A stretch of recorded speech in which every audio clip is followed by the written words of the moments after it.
Parámetros de control físicos. Hola, soy Camila Aguilar y con mis compañeras Javiera Macías y Macarena Contreras hablaremos en este video los tipos de mediciones para contaminación del agua.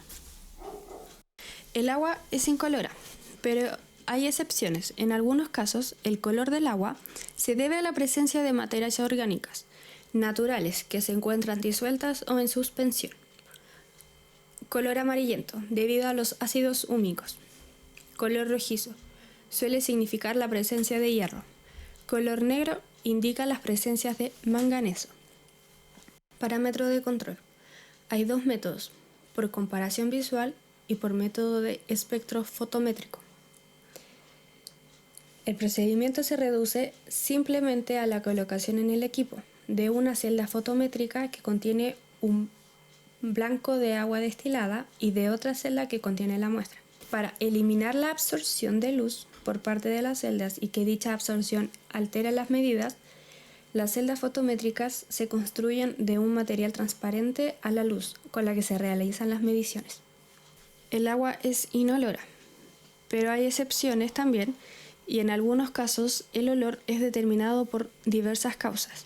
Sin embargo, los casos más frecuentes son debido al desarrollo de los microorganismos, a la descomposición de restos vegetales, debido a contaminación con líquidos cloacales industriales, debido a la formación de compuestos resultantes del tratamiento químico del agua. Medición del olor. En este caso, no hay algún instrumento en la que se pueda medir el olor. La única manera es la medida de organoléptica y se basa en el entrenamiento del mostrador. Turbidez es una medida de grado en el cual el agua pierde su transparencia debido a la presencia de partículas en suspensión, arena, arcilla y entre otros materiales. La turbidez puede impactar los ecosistemas acuáticos, la fotosíntesis, donde limita el paso de la luz solar, la respiración y la reproducción de la vida acuática. Causas de la turbidez. Existen varios parámetros que influyen. Está el fitoplancton, que son las plantas microscópicas, partículas del suelo suspendidas en el agua de la erosión, sedimentos depositados en el fondo, desagües, crecimiento de las algas y escorrentía urbana. Medición. Existen dos instrumentos para medir la turbidez, el nefelómetro y el turbidímetro, que mide la intensidad de la luz dispersada a 90 grados cuando un rayo de luz pasa a través de una muestra de agua. Hola, soy Javiera Macías y les voy a hablar sobre los sólidos en suspensión. En el agua que se encuentra en la naturaleza se pueden encontrar varias impurezas de forma suspendida, coloidal o disuelta. Algunas implicaciones de los sólidos en suspensión totales son las altas concentraciones de sólidos en suspensión pueden depositarse en el fondo de un cuerpo de agua cubriendo organismos acuáticos, impidiendo la transferencia de oxígeno y resulta la muerte de los organismos enterrados bajo esta capa. Las altas concentraciones de sólido en suspensión disminuyen la eficacia de agentes desinfectantes del agua potable. Esto por proveer a los microorganismos de un sitio protector frente a la presencia de desinfectantes.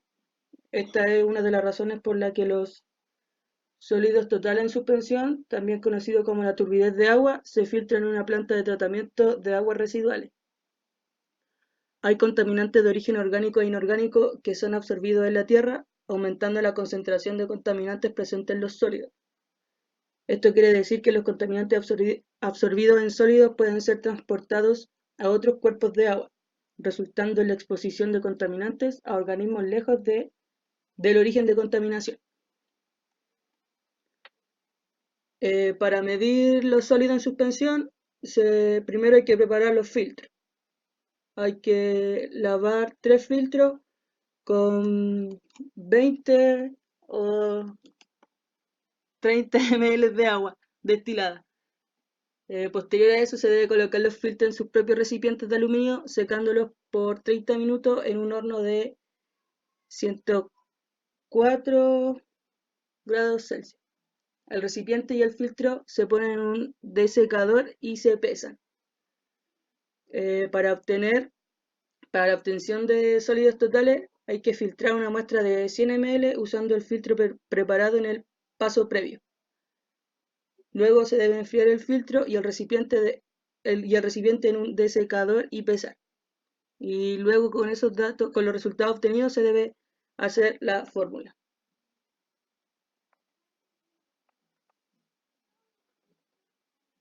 La temperatura. Las variaciones de temperatura se deben a muchos factores, como la hora del día, la estación, la profundidad del agua y otros factores. Así, por ejemplo, muchas industrias usan agua como refrigerante y la descarga descuidada de agua caliente en los ríos puede hacer que la temperatura aumente. La medición de la temperatura. Muchos termómetros simples usan termistor. Es un dispositivo semiconductor cuya resistencia varía en función de la temperatura. A medida que la temperatura incrementa, la resistencia disminuye.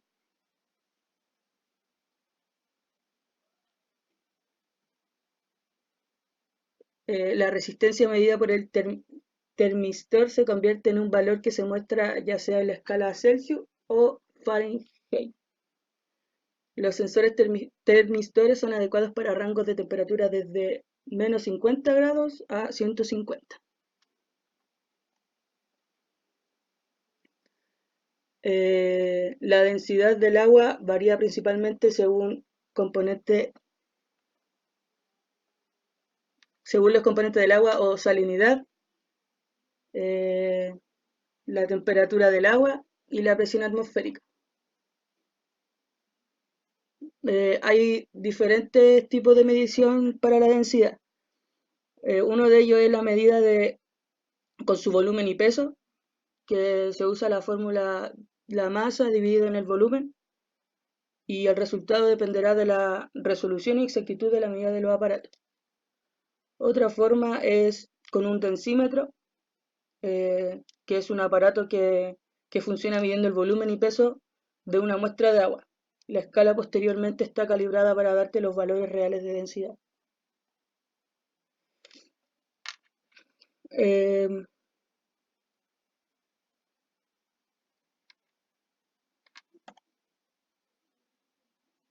Medida a través de sólidos disueltos.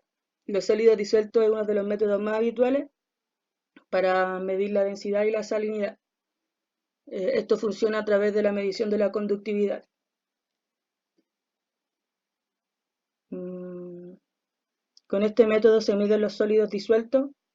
Para considerarse sólido disuelto, las sustancias en la disolución deben ser de tamaño tal que puedan pasar una filtración de 2 micras, es decir, menores a 2 micras.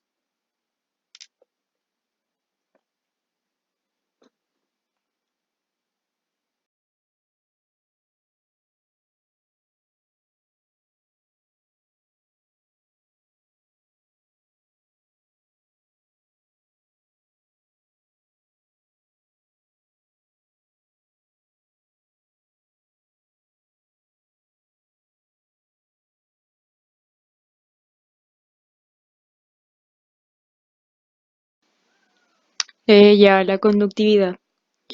La conductividad eléctrica mide que también una sustancia puede transmitir una corriente eléctrica en pequeñas partículas cargadas, llamadas iones.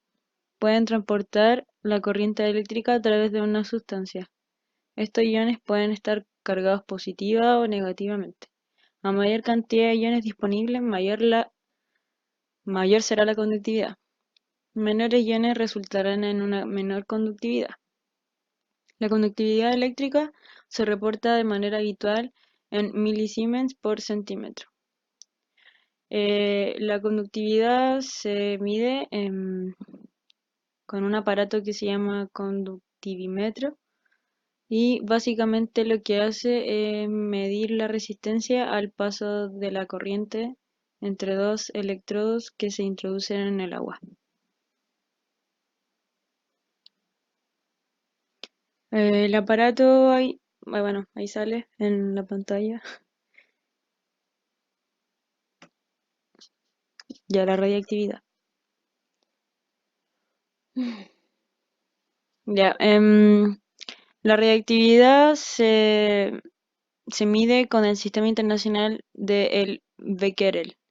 Un becquerel es una desintegración por segundo. Para medir la radiactividad en un laboratorio se utilizan unos aparatos llamados contadores de centelleo. Em,